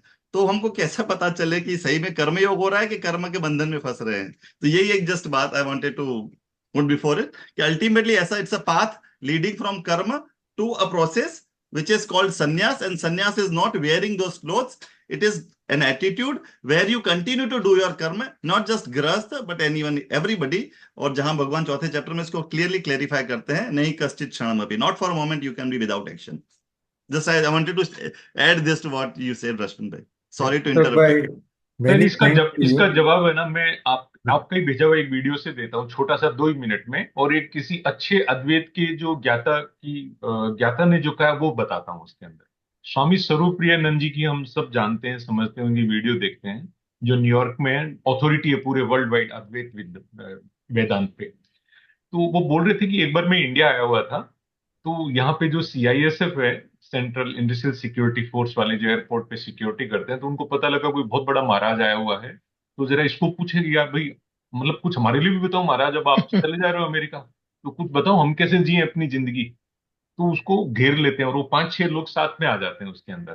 तो बोलते कि महाराज जी, हमें नहीं पता आप क्या करते हो क्या नहीं करते हो, पर आप बहुत बड़े महाराज हो, हम क्या करें? हम तो सारे दिन इधर खड़े रहते हैं, आते हैं, उसके सब चेक करते हैं कि भी कोई बम तो नहीं लेके आया, कोई गन तो नहीं लेके आया, कुछ और तो नहीं लेके आया। So what we should do? तो स्वामी जी का जो जवाब था ना सर, वो बहुत बढ़िया था। तो वो इंस्टेंट ना, कोई प्रिपरेशन नहीं थी उनकी। तो उन्होंने पूछा कि आप जब यहाँ आए एयरपोर्ट पे सुबह, लोगों की सब ये फ्रिस्किंग कर रहे हैं, जांच कर रहे हैं, उसके पहले क्या कर रहे थे, किसी एक को पूछा। तो दो तीन लोगों को अलग अलग पूछा। तो एक ने कहा साहब मैं जब घर से निकला तो मैं तो हनुमान जी की फोटो लगा रखी है घर पे, तो उनको हाथ जोड़ के मैं करके निकल आएगी प्रभु, जय जय सिया राम करके निकल गया। दूसरे ने कहा कोई टाइम नहीं मिला, मैं तो ऐसे ही निकल के आ गया। लेकिन जो मेरे मन में जो भाव रहते हैं, कोई भी एक मंत्र जैसे जय सिया राम या कुछ भी करके निकल गया। पता है स्वामी जी ने क्या कहा सर उनको, कि जब आप निकले घर से तो भगवान की इजाजत लेके निकले कि भगवान मैं निकल रहा हूँ, तेरे ही काम कर रहा हूँ। तो एक तरीके से आपने अपना दिन उनको समर्पित कर दिया। अब जब आप एयरपोर्ट पे आए और एक एक यात्री आ रहा है और आप उसकी जांच कर रहे हैं कि इसके पास कोई भी ऐसी चीज तो नहीं है जिससे हवाई यात्रा डेंजर में हो सकती है, तो काम मोनोटोनस वाला है, एक ही काम करना है सुबह से शाम तक, कुछ भी चेंज नहीं है। तो जैसे ही एक यात्री का जांच कंप्लीट कर लो, तो बिल्कुल वही भाव रखो कि ये कोई हनुमान जी आया है और इसको जैसे फूल चढ़ाया है, और इसको इसकी मैंने मैंने मेरे ऊपर जो जिम्मेदारी थी वो कर ली और करके उसको समर्पित कर दी। तो आपका एक यज्ञ हो गया, आपकी एक पूजा हो गई। तो वो बताते हैं कि वो लोग इतने खुश हुए कि यार अपने तो किसी दिन घर पे भूल भी गए, तो यहाँ हनुमान जी आ रहे हैं, हम इनकी सेवा कर लेने का क्या फर्क पड़ता है उसके अंदर। But the bottom line is that कि when you do your work and if you devote your work at the holy feet of God, surrender भाव रखते हैं उसके पीछे, तो कर्म तो आपको करना है, अपनी शिद्दत से करना है, ईमानदारी से करना है, योग्यता से करना है, उसमें कोई कमी नहीं रखनी है उसके अंदर। But at the end of the day, if you don't have any frustration feeling, any proud, any arrogance, you just surrender at the lotus feet, तब आपका वो कर्म कंप्लीट हो जाता है। तो आई फील जो अशोक जी बोल रहे हैं ना कि भी आप कर्मयोग कर्मयोग कर्मयोग सारे दिन करते हो, ये है क्या कर्मयोग। मैं एक छोटा सा एग्जांपल देके समझना चाह रहा हूँ कि ये समझ में आया तो ये सही है, तो आप बताइए सर। एकदम बढ़िया। कृष्ण कुमार जी, आपने जो कहा एकदम बढ़िया है। और ये सर्वप्रियानंद जी की टॉक मैंने बराबर सुनी है, बहुत हाँ अच्छी है। और वो साधु भी बहुत बड़े साधु है, एकदम प्रैक्टिकल बात करते हैं। हाँ। ऐसा नहीं कि गृहस्थ को बोले कि तू जा हनुमान के मंदिर में बैठ जा, तू जो काम कर रहा है वहीं पर तेरी हनुमान की पूजा हो रही है। तो अच्छा अशोक जी, आ, आप इतना कंट्रीब्यूट कर रहे हो कि मुझे लालच हो रही है कि अपना प्रोग्राम सैटरडे के बदले में फ्राइडे का हमें इसके लिए कर दे, अगर आप फ्राइडे को प्रेजेंट रह सकते हैं तो। मैं फ्राइडे को रश्मि जनरली ऑफिस में ही होता हूँ। सैटरडे को मेरा एक ही लिमिटेशन है, पर मैं हाँ, कहूंगा ऐसा ना करें, मतलब आप सबका सुविधा पहले देखें, और जब भी होगा मैं जरूर को जाने की कोशिश करूंगा। कि ऐसा नहीं कि ये एज अ प्रिंसिपल सही नहीं है कि एक जने की वजह से सारी डेट बदली जाए, वो सही नहीं है। बस इसीलिए मैं सिलाबेन, आपसे हाँ सिलाबेन बोलो, यू आर म्यूटेड। नहीं नहीं, please you are unmute your muted. Self, Sheela ben please unmute yourself. हाँ, हाँ, मैं रश्मि भाई से अग्री करती हूँ कि अगर अशोक जी फ्राइडे को ज्वाइन कर सकते हैं तो हम फ्राइडे को शाम को रख सकते हैं इसको। 5 के 5:30 की जगह 6 बजे अपन रखना चाहे तो रख सकते हैं। ये आपका कंट्रीब्यूशन बहुत बढ़िया रहता है। We would like to yes really take benefit from them. And KK is also supporting me, yes, right KK? Absolutely yes. Absolutely agree with you Sheela behen. नमस्कार डॉक्टर साहब को भी नमस्कार, आज फ्राइडे डॉक्टर इज साहब फाइन। के हाँ, भी दर्शन हो माय गए। हस्बैंड एंड डॉक्टर चितलांगिया अभी अभी आए हैं घर पे, अच्छा, बिल्कुल अच्छा, एंड बिल्कुल ही दिख हैज रहे हैं। Joined here. तो हाँ आप सबको नमस्ते कर सकते हैं। यस, नमस्कार हाँ, नमस्कार डॉक्टर साहब, नमस्ते। नमस्कार। डॉक्टर चितलांगिया अभी अभी घर आए हैं तो I asked him to join. What a pleasure, what a मुझे प्लेजर। अच्छा लगता है सुनना, जब आता हूँ तो सुनता हूँ पीछे बैठ के, अच्छा लगता है। हाँ, अभी आप बाजू में साथ में बैठ जाइए। साथ तो हमेशा बैठते हैं, कभी कभी अलग भी बैठना चाहिए। हाँ तृप्ति बहन I वो, have a question. What is sannyasi attitude? हाँ, So, tell, in tell. the 5th chapter, it says that Jnana Yoga and Karma Yoga takes to the same, result same, उसके परिणाम एक ही है yes, दोनों yes. के। So, Karma Yoga, again, since we are in a sannyasi, we are in a grahastha ashram, they say that you, as rightly said by KKG, that you arpit to the Paramatma or God. And then you don't expect any falashruti from that, बराबर, right? बराबर। And that is this we have to do it without our आसक्ति छोड़ के करना है। जो भी करना है वो यू डू योर कर्म विदाउट आसक्ति को नहीं लाना है। So that is a big thing, that is is so I just want to know that sannyasi का जो attitude है, what we say that ज्ञान योग is for sannyasi, as rightly said, that is not the cloth what we the yogis are wearing. It is our attitude. I mean, the sannyasi's attitude. Probably what I have understood is the control on our indriyas, basically. I'll tell I you, mean, Truptiben, I have today read Mr. A. Parthasarthi's book. Okay. He is also, he was a great sadhu. And He is still alive. no, Parthasarthi is still alive. is Yes. it? He is an institute in Pune and he is still alive. Yes. Acha, okay. He was associated also with Chinmayananji, is it? Yes. He has now his own academy. Yeah. He was associated long back when Long Swami back, yeah. Chinmayananda was there. Okay. And he was associated with Chinmayananda and used to take dictations from Swami Chinmayananda. Oh, Ashok जी अभी Is- Ashok जी अभी शायद उनकी daughter देखती है ये Yes. हाँ। हाँ, उनके कोलकाता में काफी प्रोग्राम्स होते हैं।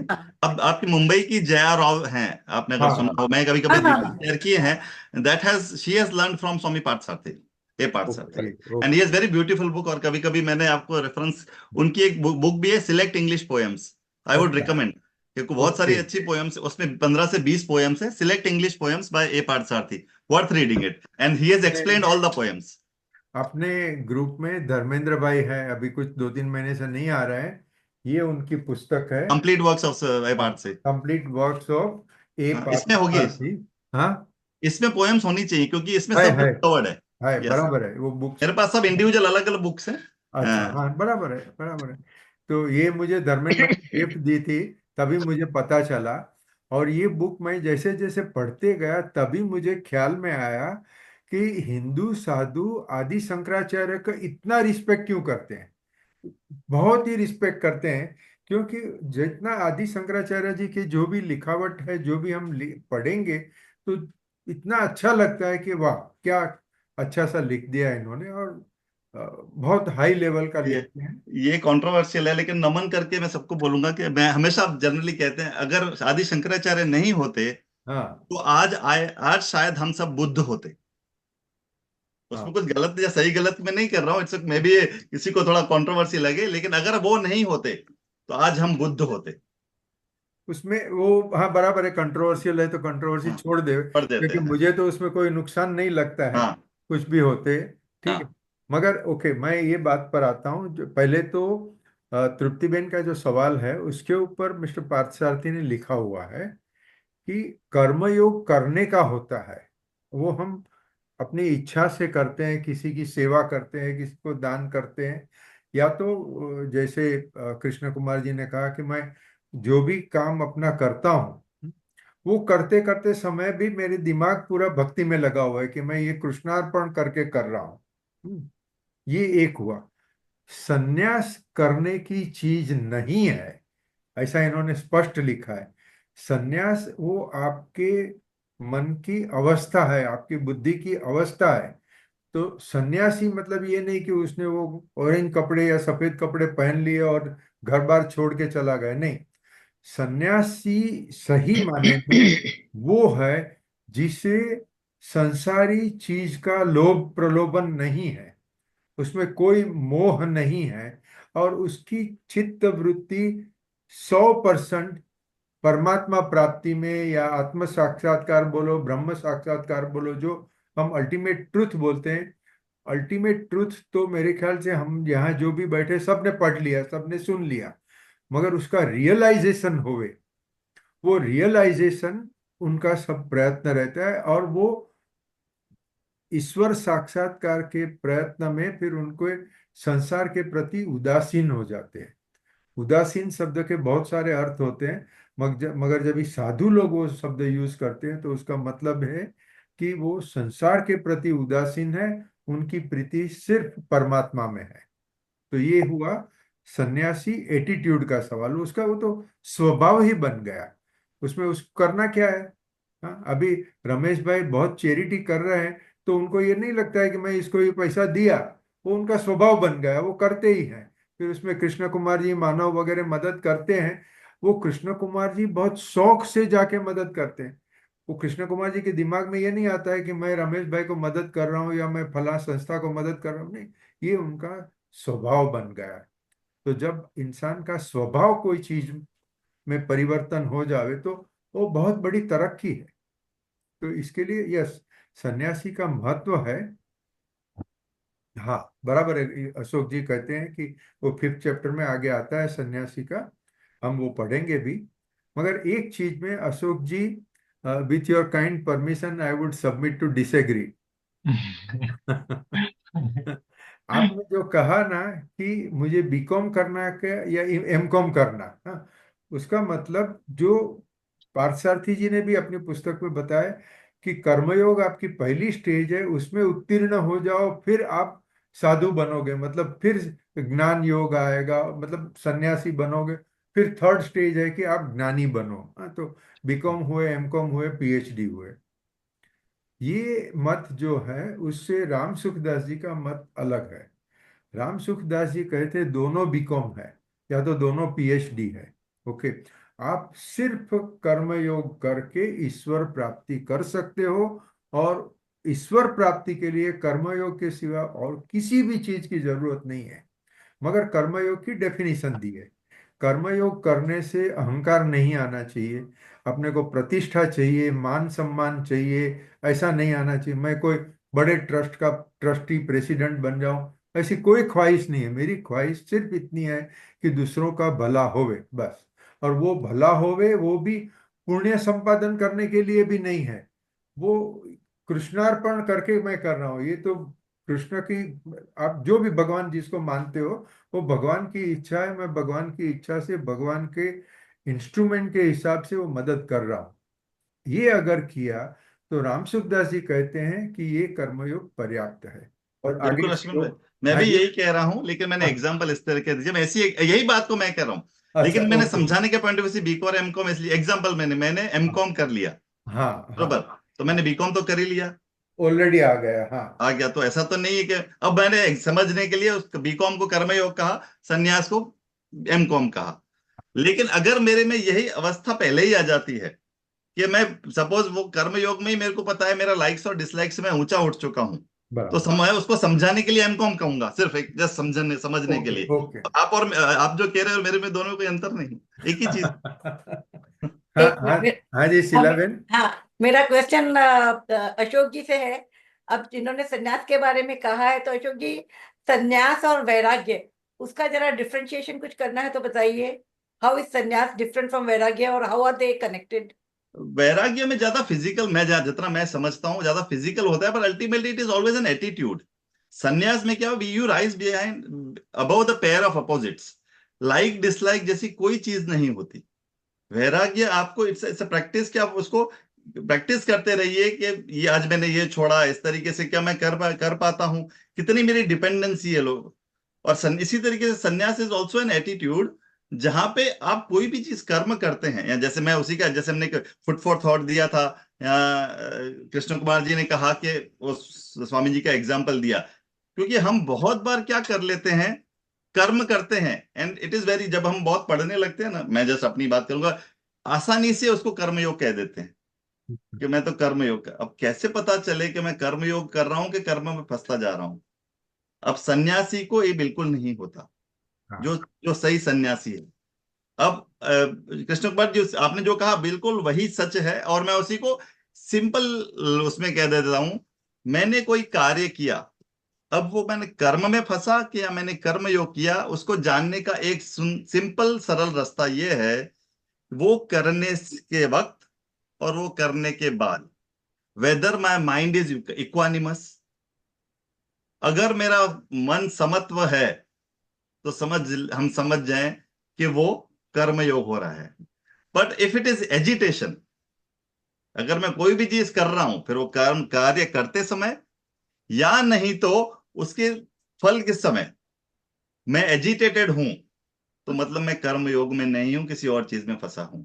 और यही सन्यासी का एटीट्यूड है कि वो जब कोई भी कार्य भी करते हैं तो वो समत्व होते हैं, और इसीलिए उनको सन्यासी क्यों कहा जाता है, कर्म क्यों नहीं कहा जाता, क्योंकि वो उनमें वो डुअरशिप एटीट्यूड नहीं रहा। मैं कार्य तो कर रहा हूं, पर मैं डुअर नहीं, मैं कह ही नहीं रहा कि मैंने किया, तो मैं कर्म कहाँ हुआ, और कर्म कर्म हुआ ही कहाँ, तो फिर मैं सन्यासी हो गया ना। और वैराग्य मैं कहूंगा अपने आप को उस प्रैक्टिस में लाना कि मैं अपनी डिपेंडेंसी मटेरियलिस्टिक चीजों से कम कर सकूं, ये मेरी समझ है।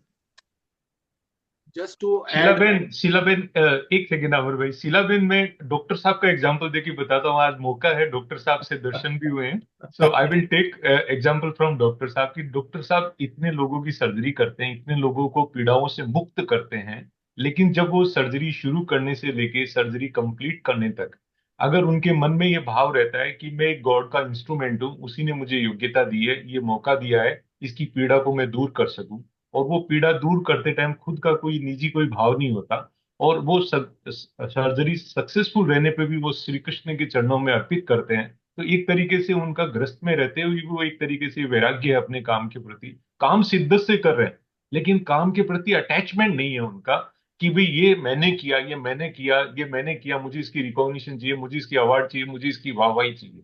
जब इससे हम दूर आ जाते हैं तो ग्रस्त में हम सब पहले जैसे ही हैं, लेकिन मन के भाव इस तरीके से होते हैं जो हमें आगे स्पिरिचुअलिटी काफी एलिवेट कर देते हैं। सब ऐसा मौका लगा, मैंने कहा डॉक्टर साहब दिख रहे हैं तो जरा सा बात कर लेते हैं। मेरा अमर भाई, हाँ जी। ऐसा मानना है, अशोक भाई बोल रहे थे ना कि माइंड में एजिटेशन आया वगैरह, तो अगर माइंड में एजिटेशन आया और हम अवेयर है उस वक्त, अरे ये आ गया, और इमीडिएटली उसको टर्न कर देते अपने थॉट को और कृष्णार्पण कर देते। जैसे सपोज आज का ये बहुत अच्छा गया सत्संग, suppose if I am the leader, और सडनली अपना माइंड एकदम एक्सटेटिक हो गया, तो भाई ये भी कृष्ण का है, आपको कृष्णार्पण। लेकिन ये अवेयरनेस जो है वो इजीली नहीं आता है। ये अवेयरनेस के लिए आई बिलीव कि मेडिटेशन करना चाहिए, और धीरे धीरे धीरे फिर the moment you are aware then और सत्संग इंपॉर्टेंट है, क्योंकि अगर हम वही स्टेज में रहेंगे और ये थॉट्स वारंवार वारंवार अपने को माइंड में हैमर होना चाहिए, तब वो अपने को आएगा अवेयरनेस कि भाई ये अपना गलत हो गया, अपने को चेंज करना है। तो और दूसरी बात रश्मिन भाई कि अगर कर्मयोग करते हैं ना, तो धीरे धीरे धीरे धीरे बाकी सारे योग उसमें जुड़ जाएंगे। वही ये मतलब वो उसकी लीला है। एंड देन अल्टीमेटली हमको वो सब नहीं करना है कि हम कर्म योग कर रहे हैं, ज्ञान, ultimately everything falls in place and you touch that chord and that bliss happens. It can I will sum this up. आपने जो कहा उसको दो चीजों में सम अप करती हूँ कि करत करत अभ्यास के जड़मति हो तो सुजान, नंबर 1, एंड नंबर 2, बिन सत्संग विवेक न होई और राम कृपा बिन सुलभ न सोई। यस, बिल्कुल और सही। ये हमारा सबका अनुभव भी होगा, जो इसमें है सबका अनुभव होगा। हम इसको दूसरे उदाहरण से देख ले, एग्जाम्पल से देख ले। कुछ समय ऐसा था कि हमको कोई कुछ बोलता था तो गुस्सा आ जाता था इमीडिएटली, और हम गुस्सा कर देते थे। एक थोड़ा हम इवॉल्व हुए या समझे हो रहे हैं कि किसी ने कह दिया, हमने गुस्सा किया, बाद में रियलाइज हुआ कि मैंने बेकार गुस्सा किया। एक स्टेज और आगे बढ़ी, जैसे ही गुस्सा आ रहा था मैंने अपने आप को रोक लिया। चौथा, गुस्सा आया ही नहीं। तो ये हम सबका अनुभव है। मैं समझता हूँ हमने सबने एक्सपीरियंस किया होगा। यस, यही Yes. चिन्मय मिशन में रिएक्शन वर्सेस रिस्पॉन्स। यस। कोई रिस्पॉन्स भी नहीं आए तो वो सन्यासी हो गया भाई, ठीक है भाई, ये भी सब। Sorry Rashmin, I have to leave. Only 1 इसीलिए minute. Meditation Ashok bhai, give me Thank 1 you. minute. Yes. See, we will shift our meetings to Friday, and that is not for you. Ashok Yes. भाई के importance के लिए नहीं, हमारे benefit के लिए हम लोग कर रहे हैं। वो 15 आदमी के लिए बेनिफिट के लिए है। तो from next meeting onwards will keep it on Friday evening from 6 to 7:30। Agreed. ठीक है, Perfect. Thank you. Okay. Agree sir, agree, बहुत बढ़िया सर, बिल्कुल। तो प्लीज ग्रांट मी लीव हाँ sir. Ashok bhai please, yes go हाँ, अहेड। ओके। नमस्कार अशोक जी। नमस्कार, नमस्कार, और सबको प्रणाम अशोक भाई, करें, अगर सबको आपको प्रणाम। 6 बजे का अनुकूल नहीं है तो 7 बजे रखिए, वो नहीं भी नहीं सर, बराबर मेरे को है। कोई दिक्कत नहीं है। 5, 5:30 कोई दिक्कत नहीं, जब भी कन्वीनियंट। मतलब कि 7 बजे रखेंगे तो भी चलेगा। अब आपको कन्वीनियंट कोई 6 to 7:30 टाइम जब आइडिया। भी whenever convenient, whatever time is 6 convenient. o'clock is 6 o'clock is okay, I think. Yeah. Easy रहेगा। Let us keep it 6 to 7:30। Correct. तो जिसको भी सैटरडे इवनिंग कोई ना कोई मीटिंग होती है, ठीक है ना, तो अभी फ्राइडे को तो काम मिल सकते हैं हम लोग, फ्राइडे को मिलेंगे। और ये भी उतना ही जरूरी है Thank you, सर, अशोक भाई। ये काम भी उतना ही जरूरी है सर, जैसे बाकी हाँ। काम जरूरी है। हाँ। तो जी। अच्छा, अभी हम भी बंद करें, 7:30 हाँ। तो बज ही गए हैं। हाँ सर, अभी वो बंद प्लानिंग उस करेंगे। हिसाब से की हुई है। मैं फरवरी के लिए सबको रिक्वेस्ट लिखा है, मगर अगर आप सबको कन्वीनियंट है तो अभी डेट नक्की कर लेते हैं। अभी फरवरी 21 को देखेंगे तो वो फ्राइडे है। Friday, February 21st. Is it okay Right. with you? Fine, fine Okay. with me. Fine, अच्छा ठीक है। Yes, yes, yes, sir. Okay. तो रमेश भाई आपको कन्वीनियंट है फ्राइडे? ओके, जी तो मैं बस ये कल परसों ये नोटिस भेज दूंगा। हम अभी नेक्स्ट मीटिंग 21 फरवरी को रखते हैं, ठीक है, 6 to 7:30। Okay Thank okay, again Thank Amar you. Bhai and Pramod bhai, Thank you. Welcome to this group and Thank you. Thank good you. Night everybody. Good night. Okay, sir, okay. Thank you Thank नमस्कार you. नमस्कार नमस्कार सबको, नमस्कार। Thank you. Thank you doctor very साहब को much. भी नमस्कार, शीला बहन Thank को you. नमस्कार, नमस्कार। तृप्ति बहन को नमस्कार, प्रमोद जी को नमस्कार, मीर भाई